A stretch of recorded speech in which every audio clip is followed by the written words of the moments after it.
नमस्कार, मैं अर्चना शर्मा। चढ़ती कला डैम टीवी देख रहे सभी दर्शकों का स्वागत करती हूं। आप देख रहे हैं टॉप 10 न्यूज। रक्षा मंत्री राजनाथ सिंह ने शुक्रवार को कहा कि ऑपरेशन सिंदूर के दौरान भारतीय सेना ने प्रभावी भूमिका निभाई, जिसकी न केवल भारत में बल्कि विदेशों में भी सराहना हो रही है। रक्षा मंत्री ने गुजरात के भुज वायुसेना स्टेशन का दौरा किया। ये स्टेशन उन स्थानों में शामिल है जिन्हें पिछले सप्ताह पाकिस्तानी सेना ने निशाना बनाया था। रक्षा मंत्री ने सशस्त्र बलों की सराहना करते हुए कहा कि ऑपरेशन सिंदूर में हमारे सशस्त्र बल न केवल दुश्मन पर हावी रहे बल्कि उन्हें नेस्तनाबूद करने में भी उन्होंने सफलता पाई। उन्होंने कहा कि हमारी वायुसेना ने आतंकवाद के खिलाफ इस अभियान का प्रभावी ढंग से संचालन किया और अपने पराक्रम, साहस और गौरव से नई और महान ऊंचाइयों को छुआ है। रक्षा मंत्री ने एक दिन पहले ही जम्मू कश्मीर में नियंत्रण रेखा और अंतर्राष्ट्रीय सीमा पर समस्त सुरक्षा स्थिति की भी समीक्षा की थी। ऑपरेशन सिंदूर के बाद भारतीय सेना ने दहशतगर्दों के खिलाफ कार्रवाई को जारी रखा है और पिछले कुछ दिनों से सीज फायर के बाद भी सीमा पर पाकिस्तान की तरफ से गोलीबारी देखी जा रही है। आतंकियों द्वारा भारत में घुसपैठ की कोशिश की गई है, जिसके चलते सुरक्षा बलों ने जबरदस्त सर्च ऑपरेशन चला रखा है। जानकारी के मुताबिक भारतीय सेना ने 48 घंटों में 6 आतंकियों को ढेर कर दिया है। सेना ने प्रेस ब्रीफिंग में जानकारी देते हुए बताया कि पुलवामा के त्राल में सुरक्षा बलों ने एक मुठभेड़ में आतंकी संगठन जैश-ए मोहम्मद के जिला कमांडर आसिफ अहमद शेख, आमिर नजीर वानी और यावर अहमद भट्ट को मार गिराया है। सेना ने बताया कि पहलगाम हमले के बाद जारी 14 वांछित आतंकवादियों की सूची में इन तीनों आतंकियों के नाम भी शामिल थे।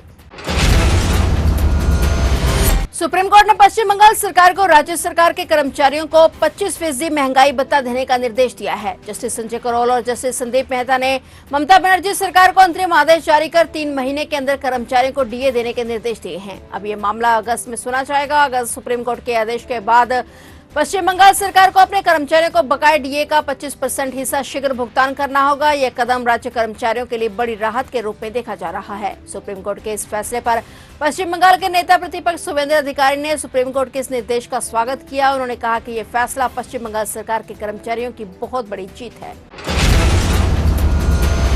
केंद्रीय राज्य मंत्री रवनीत सिंह बिट्टू प्रधानमंत्री नरेंद्र मोदी से मुलाकात करने पहुंचे हैं। मिली जानकारी के मुताबिक रवनीत बिट्टू ने पीएम मोदी से मुलाकात कर उनके दिल्ली में आवास पर की और इस दौरान रवनीत बिट्टू ने पीएम मोदी को भारत पाकिस्तान के बीच युद्ध में जीत पर बधाई दी। आपको बता दें कि इस मुलाकात संबंधी जानकारी खुद केंद्रीय मंत्री रवनीत सिंह बिट्टू ने तस्वीरें साझा करते हुए दी हैं। रवनीत बिट्टू ने पोस्ट शेयर करते हुए लिखा कि उन्हें नरेंद्र मोदी से उनके घर पर मिलकर गर्व महसूस हुआ। केंद्रीय मंत्री रवनीत बिट्टू ने पीएम मोदी को 2 पुस्तकें भी भेंट की। रवनीत बिट्टू ने कहा कि मैं प्रधानमंत्री से उनके घर पर मिलकर सम्मानित महसूस कर रहा हूं। उन्होंने पाकिस्तान पर भारत की हालिया जीत पर प्रसन्नता व्यक्त की और कठिन परिस्थितियों में शालीनता और दृढ़ संकल्प के साथ संभालने में उनके नेतृत्व की भी प्रशंसा की। पंजाब के विकास के लिए प्रमुख पहलुओं पर चर्चा की। पंजाब के विकास और प्रगति के लिए कई मुद्दों पर प्रधानमंत्री के साथ चर्चा की। पीएम मोदी को पंजाब के मौजूदा धार्मिक और राजनीतिक माहौल से अवगत कराया गया और भविष्य की रणनीति पर भी चर्चा की गई।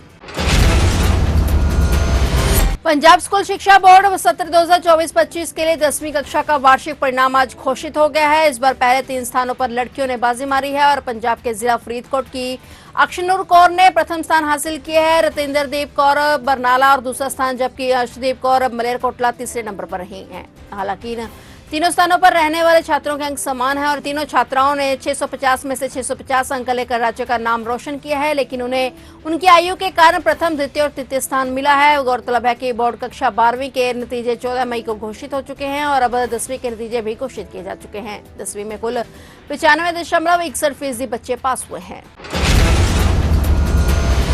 मुख्यमंत्री भगवंत मान ने आज नवांशहर में नशा मुक्ति यात्रा की शुरुआत की। आम आदमी पार्टी सुप्रीमो अरविंद केजरीवाल भी सीएम मान के साथ पंजाब के नवांशहर पहुंचे। यहां ड्रग्स के खिलाफ युद्ध अभियान के तहत नशा मुक्ति यात्रा का शुभारंभ करने के अवसर पर आम आदमी पार्टी सुप्रीमो अरविंद केजरीवाल ने कहा कि जब उन्होंने नशे के खिलाफ काम शुरू किया तो लोगों ने उनसे कहा कि यह बहुत खतरनाक काम है और वे आपकी जान ले लेंगे, लेकिन उन्होंने लोगों से वादा किया था कि वे नशे को खत्म करके रहेंगे, चाहे जान बचे या न बचे। पंजाब की भावी पीढ़ियों को बचाने के लिए उनकी जान भी हाजिर है। केजरीवाल ने कहा कि अब समय आ गया है कि अगर पंजाब के 3 करोड़ लोग हाथ मिला लें तो उन्हें नशे को खत्म करने से कोई नहीं रोक सकता। उन्होंने कहा कि आज से पंजाब में नशे के खिलाफ जंग को जन आंदोलन बनाने के लिए अभियान शुरू किया जा रहा है। उन्होंने कहा कि वे अगले 1.5 महीने में 13,000 गांवों में जाएंगे और लोगों से बात करेंगे। वे शहरों के प्रत्येक वार्ड में देखेंगे और ताकि नशीले पदार्थों को खत्म किया जा सके।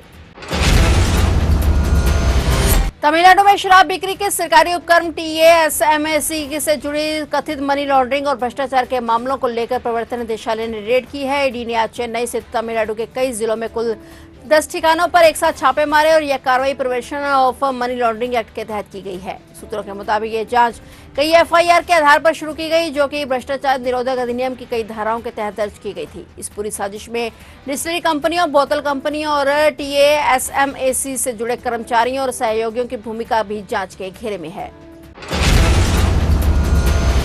बिहार एसटीएफ और नवादा की पुलिस ने अरवल जिले से 2 हार्डकोर नक्सलियों को गिरफ्तार किया है। गिरफ्तार नक्सलियों की पहचान इंद्रजीत महतो उर्फ पंकज उर्फ पप्पू और संतोष चौधरी के रूप में हुई है। एमपी अभिनव विद्यमान की देखरेख में नवादा में एक टीम का गठन किया गया था और इसके बाद एसडीपीओ गुलशन कुमार और थाना प्रभारी मोहन कुमार की निगरानी में छापेमारी की गई। दरअसल एसटीएफ को गुप्त सूचना मिली थी कि दोनों नक्सली अरवल जिले के थाना परासी क्षेत्र में छिपे हुए हैं, बावजूद वहां पे मजदूर बनकर अपना काम कर रहे हैं। सूचना पर नक्सलियों की धरपकड़ के लिए एसटीएफ जिला अधिसूचना इकाई नवादा और सिरदला थाना अधीक्षक मोहन कुमार ने संयुक्त अभियान चलाया और पुलिस ने छापा मारकर दोनों नक्सलियों को धर दबोचा। दोनों गिरफ्तारी के समय मजदूरी कर रहे थे। पूछताछ के बाद दोनों को सिरदला थाने को सौंप दिया गया है। बता दें कि इंद्रजीत महतो और संतोष चौधरी पर नवादा जिले के कई थानों के मामले दर्ज हैं।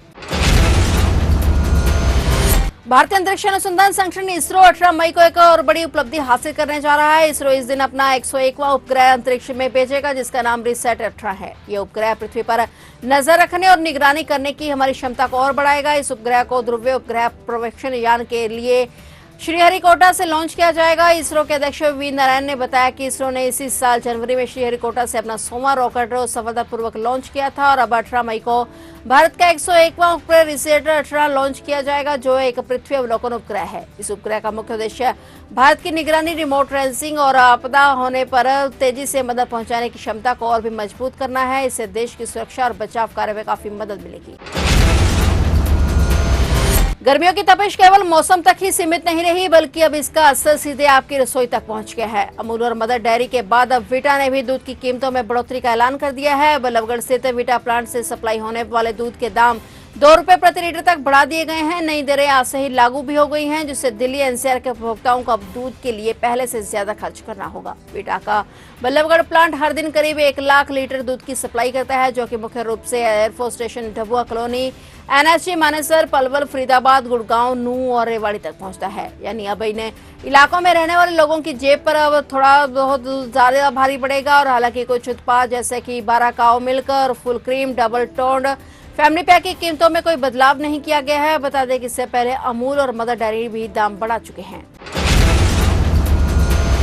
फिलहाल टॉप 10 न्यूज में इतना ही और नए समाचारों के साथ फिर से हाजिर होंगे। तब तक के लिए देखते रहिए चढ़ती कला टाइम टीवी।